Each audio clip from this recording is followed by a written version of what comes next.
जो सांसद तृणमूल छोड़ के अभी एनसीपीआई में गया है वो तो यही कह रहा है कि हम पार्टी से खुश नहीं है। भाई तो अपना पद छोड़ दीजिए, कोई मना नहीं है, कोई रोक के नहीं रखा है। अगर आप सच्ची में पॉलिटिक्स में इंटीग्रिटी में विश्वास रखते हो, ऑनेस्टी में विश्वास रखते हो, तो कौन मना कर रहे हैं? आप छोड़ दीजिए, चुनाव होगा, आप बीजेपी का टिकट में, एनसीपीआई का टिकट में, कांग्रेस का टिकट में, तृणमूल का टिकट में या सीपीएम का टिकट में लड़ा जाएगा। सब पार्टी के उम्मीदवार लड़ेंगे, जनता फैसला लेगा कौन जीतेगा कौन हारेगा। आप वैकेट कर दीजिए अपना सीट। ये सब के साथ ये 20 लोग जिस तरीके से बेईमानी करके ये संविधान को एकदम डिसोबे करके, डिसरेस्पेक्ट करके, 10th शेड्यूल का धजिया उड़ा के, जिस तरीके से लोगों के मैंडेट के साथ खिलवाड़ करके उन्होंने अपना जमीर, अपना सम्मान और अपना ईमान बेचा है, बंगाल की जनता इनको कभी माफ नहीं करेंगे। देखिए, आज लोकसभा के स्पीकर के साथ हमारा बैठक हुआ और एक चिट्ठी हम लोगों ने 14 तारीख को अध्यक्ष जी के पास जमा किया था। उसके आधार पे मुझे 15 तारीख को बुलाया गया था, लेकिन 15 तारीख को मुझे कलकत्ता में एनफोर्समेंट डायरेक्टोरेट ने बुलाया था। पूरा दिन सुबह 11 बजे से लेकर रात को 11 बजे तक मुझे इंटरोगेट किया गया, 11-12 घंटा। मैं जब घर लौटा उसके बाद मेल चेक करके मुझे पता चला कि अध्यक्ष जी का सूचना आया है उनसे मिलने के लिए 4 बजे। उस दिन तो मिल नहीं पाया, लेकिन मैं स्पीकर ऑफिस को कम्युनिकेट किया कि हम लोग जल्द से जल्द उनसे मिलना चाह रहे हैं। उसी के आधार पर 2 दिन पहले हमारे पास एक कम्युनिकेशन पहुंची और आज 5 बजे का समय दिया गया था। उसी टाइम पे मेरे साथ मैं यहाँ पे सौगतदा है, कल्याण बैनर्जी है, महुआ मोइत्रो है, डेरेक ओब्रायन है। हम 4-5 लोग, डेरेक ओब्रायन राज्यसभा मेंबर है, वो पार्लियामेंट में थे, लेकिन हम 4 लोकसभा के मेंबर्स स्पीकर साहब से मिलने गए। और आज हमारे बैठक के पहले महुआ मोइत्रो आके पार्टी के तरफ से, मैं ये आपको दिखाना चाहता हूँ, आप लोगों ने पिछले 5-7 दिन का जो डेवलपमेंट है वो सब लोगों ने देखा है। तृणमूल कांग्रेस के 20 एमपीज आज से 3-4 दिन पहले स्पीकर साहब से मुलाकात किया है और उन्होंने अपने आपका एक सेपरेट ग्रुप फॉर्म करने का क्लेम किया है। 20 एमपीज का जो मैं मीडिया में देखा हूं या न्यूज पब्लिकेशंस में पढ़ा हूं, उसके हिसाब से 20 लोग जाके मिलके उनके पास ये दावा रखा है कि हमको अलग ग्रुप के हिसाब से ट्रीट किया जाए। फिर मिलने के 2-3 घंटा बाद हमें कहीं से पता चलता है कि उनमें से कई लोग, 2-4 एमपीज ये क्लेम किया है कि वो एक अलग पॉलिटिकल पार्टी ज्वाइन किया है, जिस पॉलिटिकल पार्टी का नाम है national citizens party of India, जिसके बारे में किसी को पता नहीं था। ना आप कभी सुने हैं, ना वो खुद कभी सुना है, ना मैं कभी सुना। हम में जितने लोग आज यहाँ पे मौजूद है, किसी को उस पार्टी के बारे में कुछ पता ही नहीं है। और उन्होंने ये क्लेम किया कि हम उस पार्टी के साथ मर्ज हो गए। 4-5 सांसद, मैं जितना उनका बात सुनाऊं, उसके हिसाब से हम संविधान के 10th शेड्यूल में जो प्रावधान है, मैं उसी प्रावधान के हिसाब से आज अध्यक्ष जी से मिलने आया था। और वहां पे साफ साफ लिखा हुआ है, जो डिस्क्वालिफिकेशन या ग्राउंड ऑफ डिफेक्शन है, कि आप अगर यहाँ पे 10th शेड्यूल में 2A में आप अगर देखेंगे, साफ लिखा हुआ है कि मैं वॉलंटरीली अगर पार्टी का मेंबरशिप छोड़ता हूं तो that is one of the grounds for my disqualification from the house. अगर आप किसी और पॉलिटिकल पार्टी में शामिल हुए हो, इसका मतलब आप तृणमूल का मेंबरशिप छोड़े हो। भाई एक साथ तो आप नौकरी करता है पत्रकार का, एक साथ 2 हाउस पे तो नौकरी नहीं कर सकते, कहीं एक जगह करना पड़ेगा। तो अगर मान लीजिए आप एक सिंबल में चुन के आए हैं और फिर 2 साल बाद अचानक आप दावा कर रहे हैं कि मैं इस पॉलिटिकल पार्टी ज्वाइन कर रहा हूं, तो उसी वक्त आपका लोकसभा का सदस्यता पद चला जाना चाहिए। ये पहला ग्राउंड है। दूसरा जो उनका क्लेम है कि हम तो मर्ज किए हैं, 2/3 है, उसके जो प्रावधान है 10th शेड्यूल, यहां पे 4th नंबर जो पॉइंट है, disqualification on ground of defection not to apply in case of merger. यहां पे साफ लिखा हुआ है मर्जर तभी माना जाएगा जब 2/3 of the political party merges into another political party, not just the legislative party. इसका मतलब अगर दल पार्टी ममता बनर्जी पार्टी के जितने भी कमिटी मेंबर्स है उसका 2/3 including the national working committee, the state committee, the frontal committee, पूरा तृणमूल कांग्रेस का जितना भी पदाधिकारी है उनका 2/3 अगर मर्ज करता है एक पॉलिटिकल पार्टी में तो उसको मर्जर कहलाया जाता है। अगर 2/3 एमपीज चला जाता है तो that will again lead for their disqualification. Based on that I as a leader of Lok Sabha of Trinamool Congress, I have submitted 20 different disqualification petitions. मैं एक आपको दिखाता हूं।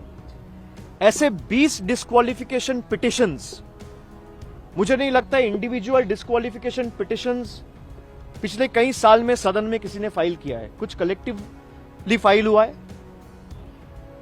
20 सांसद के खिलाफ डिस्क्वालिफिकेशन पिटिशंस आज अध्यक्ष जी के पास हम लोग जमा दिया है कि अगर आप सदस्यता पद छोड़ के कहीं और जाते हो, जो आप में से कई लोग मीडिया में बोला है, और ये मर्जर इनवैलिड है, both are enough to disqualify you from your membership in the house.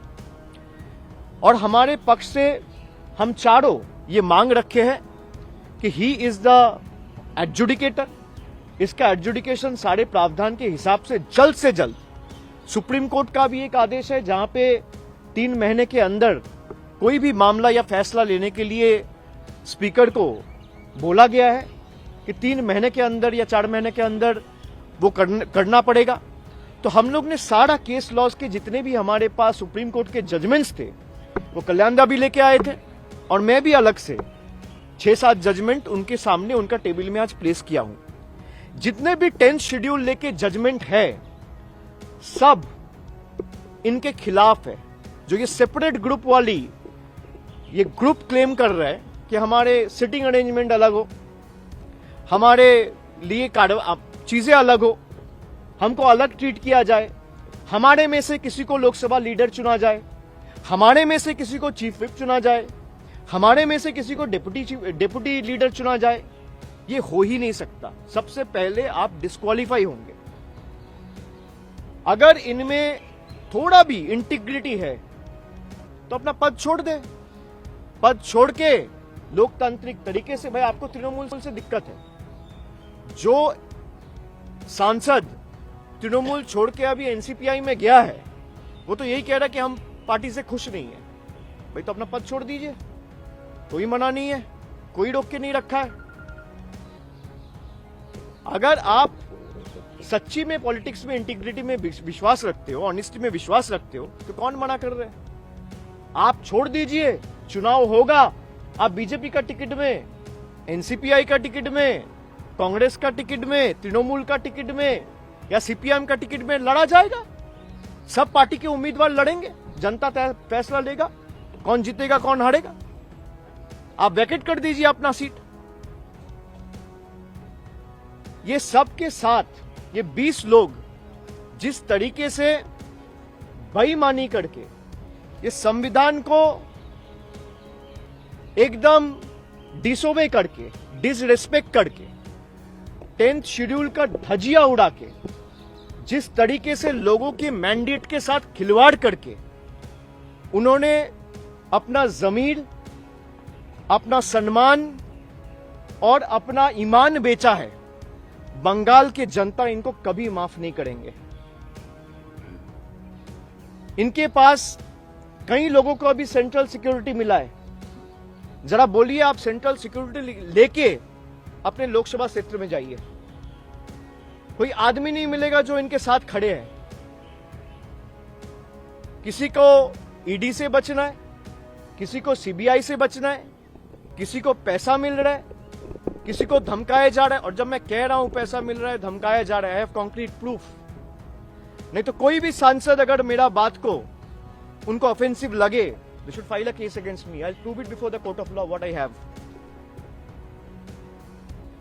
किसी को डरा के, धमका के, खरीद के, करोड़ों रुपया का लालच दिखा के जनता ने जिन अपेक्षाओं के साथ जिसको चुना था, राजनीति में हार जीत होती रहती है, लेकिन मैं लड़ने के लिए तैयार नहीं हूं।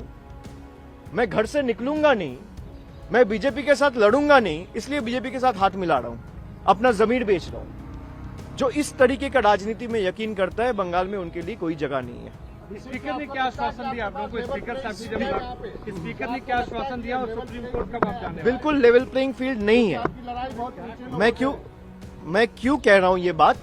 क्योंकि पिछला 1-1.5 महीना का जो राजनीति है, जिस तरीके से पार्टी को तोड़ा जा रहा है, और आप खाली बंगाल में नहीं, अभी महाराष्ट्र में भी आप देख रहे हैं कि एक बार शिवसेना को तोड़ दिया गया, शिवसेना का 2 टुकड़ा किया गया, फिर दूसरे टुकड़े का और एक टुकड़ा बनाया जा रहा है अपने फायदे के लिए। यह संविधान बदलना चाहता है किसी भी कीमत पे। ये लोगों के ऊपर भरोसा नहीं रखते हैं। अगर लोगों के ऊपर भरोसा रखता तो 30 लाख लोगों को वोटर लिस्ट के बाहर रख के चुनाव नहीं किया जाता। अगर लोगों के ऊपर भरोसा रखता तो सबको वोट देने का अधिकार दिया जाता, सबको मिलता। इनको पता है लोग अगर लोकतांत्रिक तरीके से वोट देगा तो बीजेपी कभी जीत के नहीं आ सकता।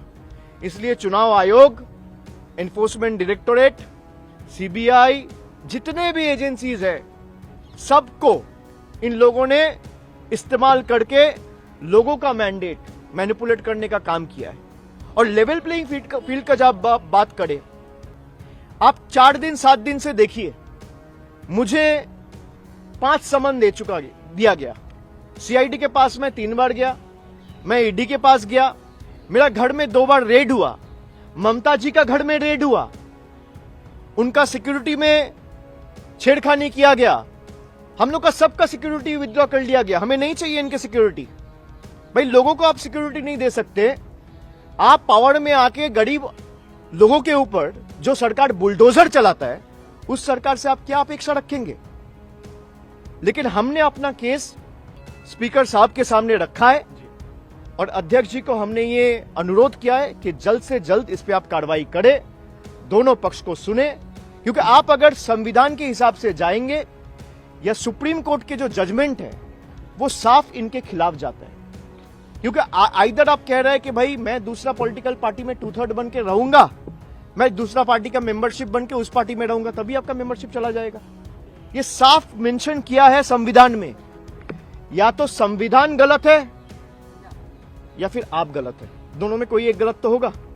मैं आपको सीधा दिखा दे रहा हूं 10th शेड्यूल। अगर आप कोई देखेंगे 10th शेड्यूल में पॉइंट नंबर 2AB और मर्जर में पॉइंट नंबर 4, ये दोनों अगर आप पढ़ेंगे तो दोनों इनके खिलाफ जाता है और दोनों हमारे पक्ष में है। आपको तृणमूल से दिक्कत है, हो ही सकता है, लगता है कि भाई बीजेपी आपका भी बहुत खास है, कोई दिक्कत नहीं, आप छोड़ दो तृणमूल का पद, आप एमपीशिप से रिजाइन दे दो, कोई मना नहीं कर रहे। चुनाव हो, फिर आप जरूरत पड़े तो बीजेपी का टिकट में जीत के आइए, फिर आप बैठिए यहाँ पे। Will you go to court, Abhishek ji? Will you go to court? नहीं, वो that is a hypothetical question whether we go to the court or explore any legal remedies. But we have left it to the judgment and wisdom of the honorable speaker. अभी फिर मुलाकात होगा, उन्होंने बोला है कि मैं दूसरे पक्ष को भी सुनूंगा, फिर आपको दोबारा बुलाऊंगा। तो हम उम्मीद रखते हैं कि भाई हमने संविधान के सारे प्रावधान उनको दिखाया है। लोकसभा का अध्यक्ष, मैं अपेक्षा रखता हूं कि संविधान के हिसाब से काम करेगा और संविधान का गला नहीं घोटेगा। मैं इतना ही उम्मीद रख सकता हूं। पार्शियलिटी पे पहले भी आप लोग सवाल उठा चुके हैं लोकसभा स्पीकर के, तो आपको लगता है कि वो नॉन पार्टीजन एक्ट करेंगे? देखिए, मैं तो अपना पक्ष रख सकता हूं उनके आगे। मैं अपना पक्ष रखा, मैंने ये डिस्क्वालिफिकेशन पिटीशन जो आपको दिखाया, ऐसे 20 पिटीशन उनको जमा दिया, ऐसे 20 पिटीशन उनको जमा दिया है। और इसमें सारे हमारे प्रेयर्स और इसमें सारे जजमेंट्स कोट करके एक एक पिटीशन 20-21 पेज का है। मीडिया रिपोर्ट से जो हमें पता चले वो सब अटैच करके हमने ये पिटीशन जमा दिया है। हम अपेक्षा रखता है कि संविधान के हिसाब से स्पीकर को चलना पड़ेगा। मैंने जैसे बोला, 500-600 पन्ने दिए आपने। Lok Sabha speaker is the custodian of the house. the speaker, the government of the day, everyone has to ensure that every citizen, especially the elected representatives, works and operates remaining within the ambit of law. संविधान में जो प्रावधान है उसे हिसाब से आपको चलना पड़ेगा. अब बाकी लोग देखेंगे. अभिषेक जी, जो ये 20 MPs हैं, ये कह रहे हैं हम पीएम टीएमसी हैं. जी. And I have signed the petition myself. As a leader of Trinamool in Lok Sabha, I have signed and moved those disqualification petitions and submitted before the Honorable Speaker today itself. तो 20 petition अलग से जमा दे चुका हूँ मैं. लेकिन ये claim कर रहे हैं टीएमसी के कि बांग्ला को बोल रहे हो. हमारे पास मेजॉरिटी है रियल टीएमसी. आपका क्या कहना है इसमें, क्योंकि असली नकली को लेकर बहुत सारी चर्चा हो रही है. नहीं, मैं कुछ कह सकता हूँ वो गलत हो सकता है, वो कुछ कह सकते हैं वो सही हो सकता है, गलत हो सकता है. ये गलत नहीं होगा, ये गलत नहीं होगा. यहाँ पे लिखा है भाई मर्ज तभी होगा जब 2/3 पॉलिटिकल पार्टी मर्ज होगा. 2/3 पॉलिटिकल पार्टी मर्ज कहाँ हुआ? 20 MP गया है ना, 20 MP गया है. अब किस लिए गया है, क्यों गया है, वो वही बता सकता है.